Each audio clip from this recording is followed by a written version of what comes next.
Hello guys, അനിമെൻറ്റോർ സ്റ്റോറീസിൻ്റെ പുതിയൊരു വീഡിയോയിലേക്ക് എല്ലാവർക്കും സ്വാഗതം. ഈ വീഡിയോയിൽ നമ്മൾ വാഗബോണ്ടിൻ്റെ ചാപ്റ്റേഴ്സ് ആയിട്ടുള്ള 27ഉം 28ഉമാണ് എക്സ്പ്ലെയിൻ ചെയ്യാനായിട്ട് പോകുന്നത്.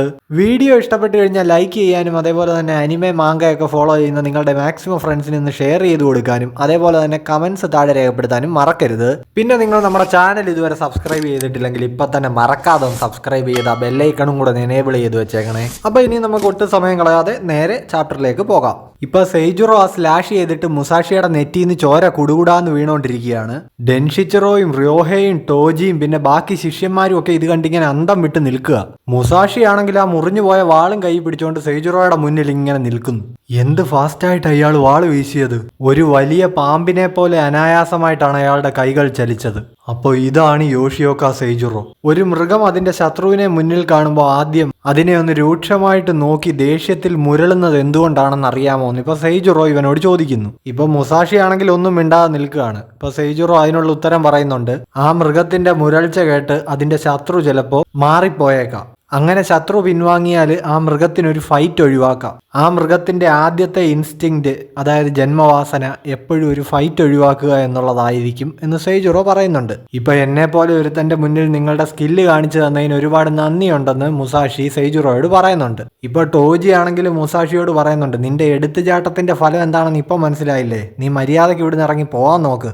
അതായത് ഇവിടെ ഉള്ളവർ നിന്നെ ജീവനോടെ വിട്ടാ ഇവിടുന്ന് പോകാൻ നോക്ക് എന്ന് ടോജി പറയുന്നുണ്ട്. ഇപ്പൊ അവിടെയുള്ള ബാക്കി ശിഷ്യന്മാരും ഡെൻഷിച്ചിറോയും ഒക്കെ മുസാഷിയെ ഇങ്ങനെ നോക്കുന്നുണ്ട്. മുസാഷി ആണെങ്കിൽ ആ താഴെ വീണ വാൾ ഇങ്ങനെ കയ്യിലെടുക്കുന്നു. വാൾപ്പയറ്റിന്റെ വഴിയിൽ ഞാൻ ഇപ്പോഴും ഒരുപാട് താഴെയാണ്, ഞാൻ ഇനിയും കുറെ മുകളിലേക്ക് പോകാനുണ്ട് എന്ന് മുസാഷി പറയുന്നു. പക്ഷെ അങ്ങനെ ആ മുകളിലേക്കുള്ള യാത്ര എന്റെ ലക്ഷ്യത്തിനെ കുറച്ചുകൂടി അർത്ഥമുള്ളതാക്കുമെന്ന് അവൻ ചിന്തിക്കുന്നുണ്ട്. സോ അതുകൊണ്ട് ഇപ്പൊ ഞാൻ എന്തായാലും യോഷിയോക്ക സെയ്ജുറോയെ ഫേസ് ചെയ്തേ പറ്റൂ. ഇപ്പൊ മുസാഷി വീണ്ടും സെയ്ജുറോയെ ഒരു ഫൈറ്റിന് ചലഞ്ച് ചെയ്യുന്നുണ്ട്. ഇതുകൂടി കേട്ടപ്പോഴത്തേക്ക് ആ ശിഷ്യന്മാരുടെ എല്ലാം കിളി പോയി.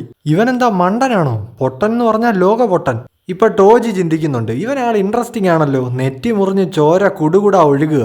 ആ ചോര അവന്റെ ചോരക്കൊതിയെ കൂട്ടുന്നതല്ലാതെ കുറയ്ക്കുന്നില്ല. ഇപ്പോ സെയ്ജുറോ പറയുന്നുണ്ട്, മിയാമോട്ടോ മുസാഷി, ഒരു കാര്യത്തിൽ തന്നെ ഇങ്ങനെ ഉറച്ചു നിൽക്കുന്നത് ചില സമയങ്ങളിൽ നിനക്ക് ഒരു ഗുണവും ചെയ്യില്ല.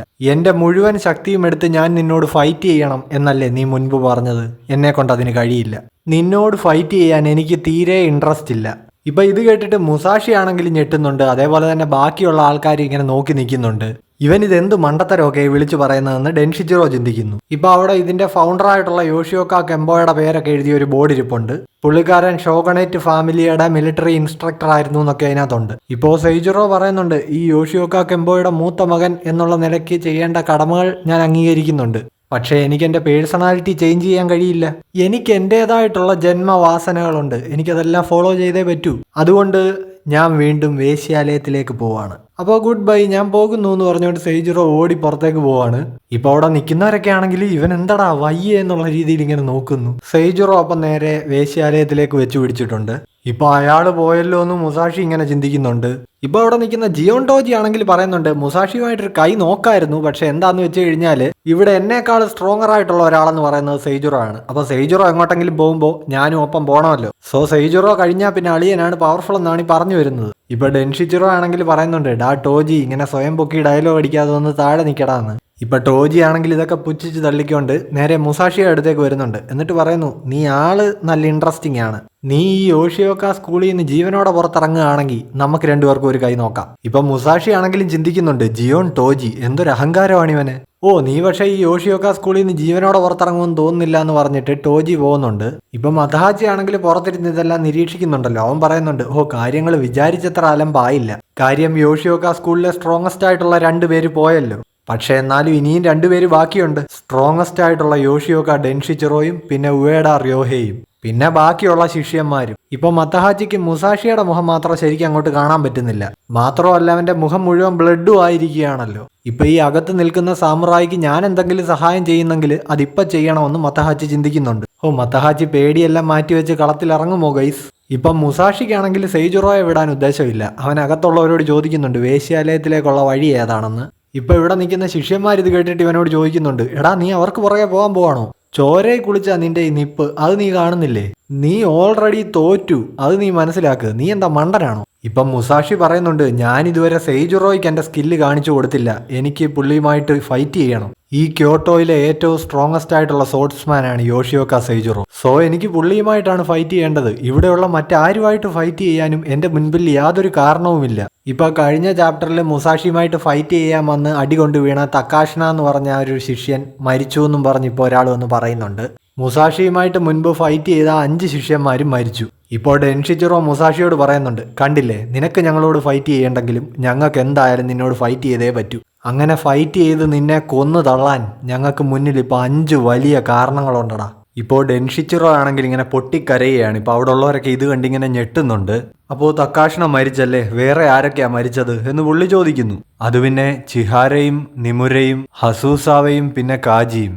ഇപ്പൊ ഡെൻഷിച്ചിറോ പറയുന്നുണ്ട്, ഞാൻ ഒരിക്കലും എൻ്റെ ചേട്ടനെ പോലെയല്ല, എൻ്റെ ആളുകൾ 5 പേര് മരിച്ചു കിടക്കുന്നത് അവനെ പോലെ ചിരിച്ചു തള്ളാൻ എന്നെ കൊണ്ട് കഴിയില്ല.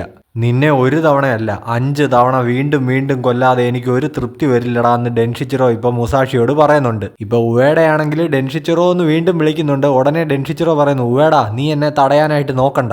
ഇപ്പോൾ ഡെൻഷിച്ചിറോ സെൻസെ എന്നൊക്കെ വിളിച്ചുകൊണ്ട് ആ ശിഷ്യന്മാരിങ്ങനെ മുൾമുനയിൽ നിൽക്കുകയാണ് എല്ലാവരും. ഇപ്പോൾ മുസാഷി ആണെങ്കിലും നെറ്റിയിലെ ചോര തുടച്ചുകൊണ്ട് പറയുന്നുണ്ട്, അപ്പോൾ ഞാൻ ഇവിടുന്ന് പുറത്തേക്ക് പോകണമെങ്കിൽ നിങ്ങളോട് ഫൈറ്റ് ചെയ്യണം അല്ലേ? അതെ, അങ്ങനെ തന്നെ. ആരെങ്കിലും അവനൊരു വാള് കൊടുക്ക് എന്ന് ഡെൻഷിച്ചിറോ പറയുന്നുണ്ട്. ഇപ്പൊ എല്ലാവരും ഇങ്ങനെ തല കുനിച്ച് നിൽക്കുകയാണ്.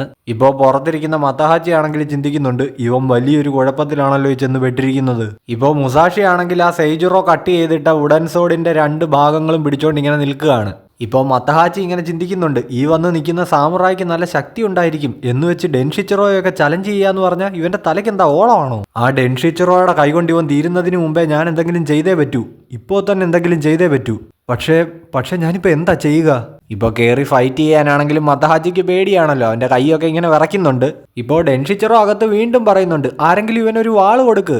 ഇപ്പോൾ അവിടെ നിൽക്കുന്ന ബാക്കി ശിഷ്യന്മാർ പറയുന്നുണ്ട്, ഡെൻഷിച്ചിറോ സെൻസേ ഒരു ഒഫീഷ്യൽ ചലഞ്ചിന് കൊടുക്കുന്ന ഫോർമാലിറ്റീസ് ഒന്നും ഇവനെ പോലെ ഒരുത്തന് കൊടുക്കണമെന്ന് തോന്നുന്നില്ല.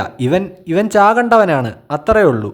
ഇപ്പൊ അതിലൊരു പോയിന്റ് ഉണ്ടല്ലോ എന്ന് നമ്മുടെ ഡെൻഷിച്ചിറോ ഇങ്ങനെ ചിന്തിച്ച് നിൽക്കുന്നു. മുസാഷി ആണെങ്കിൽ ഒരു തുണി കീറി അവന്റെ തലയെ കെട്ടിയിട്ട് പറയുന്നുണ്ട്, അതെനിക്ക് ഓക്കെയാണ്, എനിക്ക് വാളൊന്നും വേണ്ടാന്ന്, ഞാൻ ഇങ്ങനെ ഫൈറ്റ് ചെയ്യാൻ റെഡിയാണ്. ഇപ്പോൾ ശിഷ്യന്മാരാണെങ്കിൽ ഇതൊക്കെ കണ്ടിട്ട് ഇങ്ങനെ വാ പൊളിച്ച് നിൽക്കുകയാണ്. ഇവൻ ആരാന്നാ ഇവന്റെ വിചാരം? അഹങ്കാരം പിടിച്ച തെണ്ടി. ആ തടി കൊണ്ടുണ്ടാക്കിയ ഒടിഞ്ഞ പ്രാക്ടീസ് സോഡ് വെച്ചിട്ട് ഇവൻ എന്തുണ്ടാക്കാനാ? ഇപ്പോൾ ഡെൻഷിച്ചിറോയും ചിന്തിക്കുന്നുണ്ട്, ഇതെന്താ വല്ല പ്രാങ്കോ മറ്റോ ആണോ? ആ ഒടിഞ്ഞ 2 തടി കഷ്ണങ്ങളും വെച്ച് നീ എന്ത് ചെയ്യാനാ പോകുന്നത് ഇയാളും ചോദിക്കുന്നുണ്ട്. മുസാഷി ആണെങ്കിൽ ഇങ്ങനെ ഒന്നും മിണ്ടാതെ നിൽക്കുകയാണ്. ഇപ്പം മത്തഹാച്ചി ആണെങ്കിൽ ആ കതവ് പതിയെ തുറന്നിട്ട് അകത്തേക്ക് ചാടി കയറി ചെന്ന് കുറെ ശിഷ്യന്മാരെയൊക്കെ അടിച്ചിടുന്നുണ്ട്. എന്നിട്ട് മുസാഷിയെ നോക്കി ഇങ്ങനെ വിളിച്ചു പറയുന്നു, ദേ ഇതാണ് നിന്റെ ചാൻസ്, ഇപ്പൊ തന്നെ ഇവിടുന്ന് ഇറങ്ങി ഓടാൻ നോക്ക്. ഇപ്പൊ ഇതൊന്നും റിയൽ ആയിട്ട് നടന്നിട്ടില്ല, മത്തഹാച്ചി ഇങ്ങനെ ചെയ്യാനാണ് പ്ലാൻ ഇടുന്നത്. അപ്പോൾ ഞാൻ എൻ്റെ പേടിയൊക്കെ മാറ്റി ഇന്നത്തോടെ സ്ട്രോങ്ങർ ആകും എന്നൊക്കെ പറഞ്ഞിങ്ങനെ കതവ് തുറന്ന് അകത്തേക്ക് കയറാനായിട്ട് മത്തഹാച്ചി നോക്കുകയാണ്. 1 2 3 എന്ന് പറഞ്ഞിങ്ങനെ നോക്കുമ്പോഴത്തേക്കും മത്തഹാച്ചി അകത്തെന്തോ കണ്ടിട്ട് ഇങ്ങനെ ഞെട്ടുന്നു. അകത്ത് നിൽക്കുന്ന റിയോഹയാണെങ്കിലും ഞെട്ടുന്നുണ്ട്. സംഭവം എന്താണെന്ന് നോക്കിക്കഴിഞ്ഞാൽ മുസാഷി ഡെൻഷിച്ചിറോയ്ക്ക് നേരെ ആ തടി വീശുകയാണ്. ഡെൻഷിച്ചിറോ ഇപ്പോൾ അത് ആ വാളുകൊണ്ട് നൈസായിട്ട് തട്ടി എറിഞ്ഞു. ഇപ്പൊ ഈ സമയം കൊണ്ട് മുസാഷി അവന്റെ കയ്യിലുണ്ടായിരുന്ന മറ്റേ തടിക്കഷ്ണം കൊണ്ട് ഡെൻഷിച്ചിറോയുടെ കൈക്കിട്ടൊരു അടി കൊടുക്കുന്നുണ്ട്. ഇപ്പൊ ഇത് കാണുമ്പോഴത്തേക്ക് ശിഷ്യന്മാരൊക്കെ ഇങ്ങനെ ഡെൻഷിച്ചിറോ സെൻസെ എന്ന് വിളിക്കുന്നുണ്ട്. ഡെൻഷിച്ചിറോ ആണെങ്കിൽ ഇങ്ങനെ ഇപ്പുറത്തോട്ട് മാറിയിട്ട് ചിന്തിക്കുന്നുണ്ട്, കൊള്ളാം, ഇവൻ ഈ ചെയ്തത് ഒരു ബുദ്ധിപരമായിട്ടുള്ള മൂവ് ആയിരുന്നു. ഇപ്പോൾ ദേഹത്തെ ആ ഡ്രസ്സ് ഒന്ന് മാറ്റിയിട്ട് ഡെൻഷിച്ചിറോ കൈ ഇങ്ങനെ ചെറുതായിട്ട് എക്സർസൈസ് ചെയ്തിട്ട് പറയുന്നുണ്ട്, ഓ ഭാഗ്യം, എല്ലൊന്നും പൊട്ടിയില്ല. ഇപ്പം മുസാഷി ആണെങ്കിൽ ഇങ്ങനെ ചിന്തിക്കുന്നുണ്ട്, ഈ കയ്യിലിരിക്കുന്ന തടിക്കഷ്ണം വളരെ ചെറുതാണല്ലോ, അതുകൊണ്ട് ഇതിനങ്ങനെ വലിയ ഡാമേജ് ഒന്നും ഉണ്ടാക്കാൻ കഴിയില്ല. ഇപ്പൊ അവനാണെങ്കിൽ ആ കയ്യിലിരിക്കുന്ന തടിക്കഷ്ണം കളഞ്ഞിട്ട് മുമ്പ് ഡെൻഷിച്ചിറോ ആ ഭിത്തിയിലേക്ക് എറിഞ്ഞ തടിക്കഷ്ണത്തിനടുത്തേക്ക് പോയി അതിങ്ങെടുക്കുന്നുണ്ട്. എന്റെ അടുത്ത അടിയിൽ നീ തീരും. ഇപ്പോൾ ഡെൻഷിച്ചിറോയും ശിഷ്യന്മാരും ഒക്കെ ഇങ്ങനെ ആശ്ചര്യപ്പെട്ട് ഇവനെ നോക്കുന്നുണ്ട്. ഇപ്പൊ പുറത്ത് നിൽക്കുന്ന മത്തഹാച്ചി ചിന്തിക്കുന്നുണ്ട്, അല്ലെങ്കിൽ വേണ്ട, ഞാനിപ്പോൾ അകത്തേക്ക് കയറി പോകണ്ട, ഇവന് ചിലപ്പോൾ ഡെൻഷിച്ചിറോയെ തോപ്പിക്കാൻ പറ്റിയേക്കും, ഞാൻ എന്തിനാ ഇപ്പൊ പോയി വെറുതെ അതിന്റെ ഇടയ്ക്ക് കയറുന്നത്. ഇപ്പൊ ഈ കിട്ടിയ ഉടൻ സോഡ് വെച്ചിട്ട് മുസാഷി നല്ല ആഞ്ഞു വീശുന്നുണ്ട് ഡെൻഷിച്ചിറോയ്ക്ക് നേരെ. ഇപ്പൊ ഡെൻഷിച്ചിറോയുടെ വാള് തട്ടി മാറ്റിയിട്ട് നെഞ്ചിന് നേരെ ഒരു വെട്ടുന്നുണ്ട് ഈ തടിവാള് വെച്ചിട്ട്. ഇപ്പൊ ഡെൻഷിച്ചിറോയുടെ നെഞ്ചിൽ തന്നെ നല്ലൊരു പാട് വീണിട്ടുണ്ട്. ഇപ്പൊ ഇത് കണ്ടിട്ട് ശിഷ്യന്മാര് പറയുന്നുണ്ട്, ഇവന് നല്ല സ്കിൽസ് ഉണ്ടല്ലോ, ഇവനൊരു ഡീമനാണ്. ഇപ്പൊ ആ മിയാമോട്ടോയിലെ ഗ്രാമത്തിലുള്ളവർ വിളിച്ച പോലെ ഇവരും ഡീമൻ എന്ന് വിളിക്കുന്നത് കേട്ടപ്പോൾ മുസാഷിക്ക് ചെറിയൊരു ഹൈ കിട്ടിയിട്ടുണ്ട്. ഇപ്പൊ മുസാഷി ഇങ്ങനെ ചിന്തിക്കുന്നുണ്ട്, വാൾപ്പയറ്റിന്റെ വഴിയിലേക്ക് ഞാൻ എന്നെ തന്നെ ഡെഡിക്കേറ്റ് ചെയ്ത് കഴിഞ്ഞു, ഞാൻ എന്തായാലും സ്ട്രോങ്ങസ്റ്റ് ആയിട്ടുള്ള ഒരു കാരിയർ ആയിത്തീരും. യോഷിയോക കെംബോയും യാഗ്യു സെക്യുഷിസായും ഒക്കെ മറ്റുള്ളവരിൽ നിന്ന് വേറിട്ട് നിന്നത് അവരുടെ അസാധാരണമായ സ്ട്രെങ്ത് കൊണ്ട് മാത്രമാണ്. ഇവരിപ്പോൾ എന്നെ ഡീമൻ എന്ന് വിളിക്കുന്നത് എനിക്കൊരു കോംപ്ലിമെന്റ് തരുന്നത് പോലെയാണ്. ഈ ക്യോട്ടോയിലേക്ക് വന്നത് മൂലം എനിക്ക് എന്റെ വഴി തുറന്നു കിട്ടി. ഇപ്പൊ അത്യാവശ്യം കോൺഫിഡൻസോടെ മുസാഷി ഡെൻഷിച്ചിറോയുടെ നേർക്ക് വീണ്ടും ഫാസ്റ്റിൽ വരുന്നുണ്ട്. ഇപ്പൊ ഡെൻഷിച്ചിറോ ചോദിക്കുന്നുണ്ട്, എന്താടാ നിന്റെ മുഖത്തൊരു ചിരി, എന്താടാ നിനക്ക് ഇത്ര കോൺഫിഡൻസ്, അഹങ്കാരം പിടിച്ച പന്ന നായേ. ഇപ്പൊ ഇവരുടെ ഈ ഒരു ഫേസ് ഓഫിൽ നമ്മുടെ ചാപ്റ്റർ ഇവിടെ എൻഡ് ആവുകയാണ്. സോ ഗൈസ്, അപ്പോൾ നമ്മുടെ വീഡിയോ ഇഷ്ടപ്പെട്ടിട്ടുണ്ടെങ്കിൽ ലൈക്ക് ചെയ്യാനും ഷെയർ ചെയ്യാനും പിന്നെ നിങ്ങളുടെ കമന്റ്സ് താഴെ രേഖപ്പെടുത്താനും മറക്കരുത്. അതേപോലെ തന്നെ നമ്മളുടെ ചാനൽ നിങ്ങൾ ഇതുവരെ സബ്സ്ക്രൈബ് ചെയ്തിട്ടില്ലെങ്കിൽ ഇപ്പൊ തന്നെ സബ്സ്ക്രൈബ് ചെയ്ത് ആ ബെല്ലൈക്കണൂടെ എനേബിൾ ചെയ്ത് വെച്ചേക്കുക. അവ നെക്സ്റ്റ് വീഡിയോ ആയിട്ട് കാണുന്നവരേക്കും ബൈ ബൈ.